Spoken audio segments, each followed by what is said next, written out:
क्या रायबरेली लोकसभा सीट से प्रियंका गांधी ही चुनावी मैदान में नजर आएंगी? प्रियंका ही संभालेंगी मां सोनिया गांधी की राजनीतिक विरासत? क्या रायबरेली से प्रियंका के चुनाव लड़ने से कांग्रेस को फायदा होगा? आखिर कांग्रेस के लिए रायबरेली सीट पर इतना असमंजस क्यों है, इतनी डायलेमा जैसी सिचुएशन क्यों दिखाई पड़ रही है?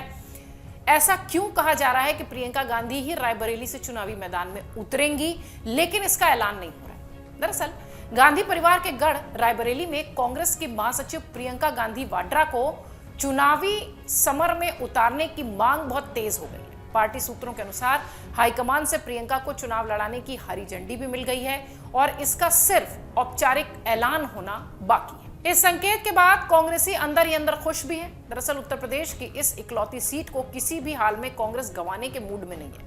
सोनिया गांधी के राज्यसभा में जाने के बाद यह सीट खाली हुई है। हमेशा सबसे पहले प्रत्याशी यहीं से मैदान में उतारती थी कांग्रेस, लेकिन इस बार चुप्पी साधे है। ग्राउंड रिपोर्ट्स की सच माने तो लोगों में यह चर्चा है कि गांधी परिवार में प्रत्याशी उतारने के बाद कांग्रेस इस सीट को बचा सकती है। प्रियंका के मैदान में आने से प्रदेश में कांग्रेस की निश्चित ही एक संजीवनी की तरह इस सीट पर प्रियंका के आने के बाद एक स्थिति बनती दिखाई पड़ी। लेकिन बीजेपी से प्रत्याशी घोषित नहीं होना कहीं ना कहीं कांग्रेस को अखर भी रहा है। हो सकता हो अगर बीजेपी से प्रत्याशी घोषित हो जाता तो कांग्रेस भी नाम आगे कर देती। आपको बता दें कि रायबरेली से गांधी परिवार का बहुत पुराना रिश्ता है। इसे कांग्रेस का गढ़ माना जाता रहा है। गांधी परिवार के कई सदस्य जो रहे हैं वो इस सीट से लोकसभा पहुंचे। इस सीट पर इंदिरा गांधी 2 बार जीतकर संसद गई हैं। इतना ही नहीं, कांग्रेस की पूर्व अध्यक्ष सोनिया गांधी भी इसी सीट से 4 बार सांसद बनकर संसद पहुंची हैं। पिछले लोकसभा चुनाव में कांग्रेस ने जो एकमात्र सीट हासिल की थी उत्तर प्रदेश में, वो थी रायबरेली की सीट। राजनीतिक जानकारों का कहना है कि साल 2019 में लोकसभा चुनाव जीतने के बाद रायबरेली के लोगों से दूरी बनाए रखना गांधी परिवार को अब मुश्किल में डाल सकता है। बीते 5 सालों में सोनिया गांधी का कई बार कार्यक्रम आया, लेकिन फिर कैंसिल हुआ, निरस्त हुआ, वो नहीं गई। गौरतलब है कि कांग्रेस ने 2019 के लोकसभा चुनाव के लिए जारी किए गए प्रत्याशियों की पहली लिस्ट में तत्कालीन अध्यक्ष राहुल गांधी के अमेठी और सोनिया गांधी के रायबरेली से लड़ने की घोषणा की थी पिछले चुनाव में। लेकिन इस लोकसभा चुनाव में अमेठी और रायबरेली दोनों ही सीटों पर कांग्रेस ने उम्मीदवार नहीं उतारे हैं। सहमति नहीं बन पाई है, देरी हो रही है। ये देरी हैरान करने वाली। इसके चलते ये सवाल उठने लगे कि क्या पार्टी इन दोनों ही सीटों पर अपने प्रत्याशियों को उतारने पर ज्यादा माथापच्ची कर रही है, ज्यादा परेशान है? क्या राहुल गांधी और प्रियंका गांधी अब की बार इनमें से कोई भी इस सीट पर चुनाव लड़ते नहीं नजर आएंगे, या हो सकता हो लड़ते दिखाई पड़े? यूपीए की चेयरपर्सन सोनिया गांधी पहले ही रायबरेली सीट छोड़ चुकी हैं। उम्र के इस दौर में राजस्थान की राज्यसभा सीट के जरिए वो संसद पहुंची।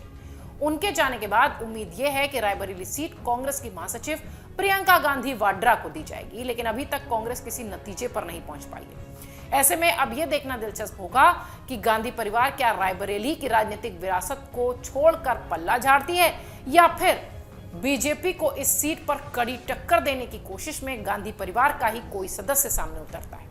इंतजार ऐलान का ही है। प्रियंका गांधी की अगर बात की जाए तो शुरू से ही यूपी की राजनीति में वो एक्टिव रही हैं।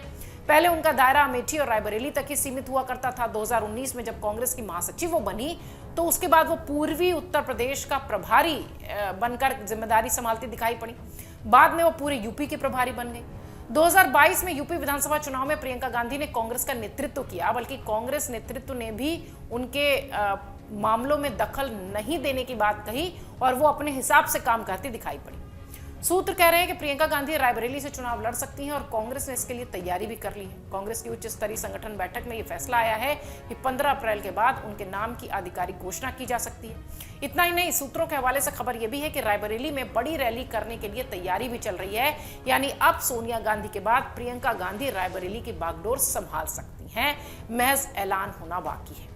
वहीं दूसरी तरफ राहुल गांधी के भी एक बार फिर से अमेठी से चुनाव लड़ने की अटकलें तेज हैं। 2019 के पिछले चुनाव में केंद्रीय मंत्री स्मृति ईरानी से उन्हें हार का सामना करना पड़ा था। राहुल ने 2019 में वायनाड से भी चुनाव लड़ा था और उन्हें वहां से जीत मिली थी। कांग्रेस ने राहुल गांधी को एक बार फिर से केरल की वायनाड सीट से मैदान में उतारा है। उम्मीद ये की जा रही है कि वो वायनाड के साथ साथ अमेठी से भी चुनावी मैदान में उतरेंगी। आपको बता दें, कांग्रेस पार्टी उत्तर प्रदेश में समाजवादी पार्टी के साथ पीडीए गठबंधन के तहत लोकसभा चुनाव में उतरी है। समाजवादी पार्टी 62 तो कांग्रेस 17 और टीएमसी 1 सीट पर चुनाव लड़ने वाली है।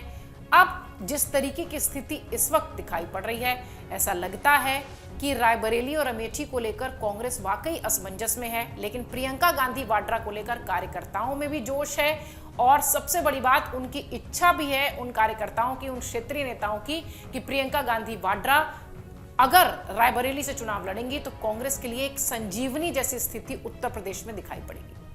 अगर आप ये वीडियो YouTube पर देख रहे हैं तो हमारे चैनल को सब्सक्राइब करें और बेल आइकन को दबाना ना भूलें। अगर आप Facebook पर ये वीडियो देख रहे हैं तो हमारे पेज को लाइक करें।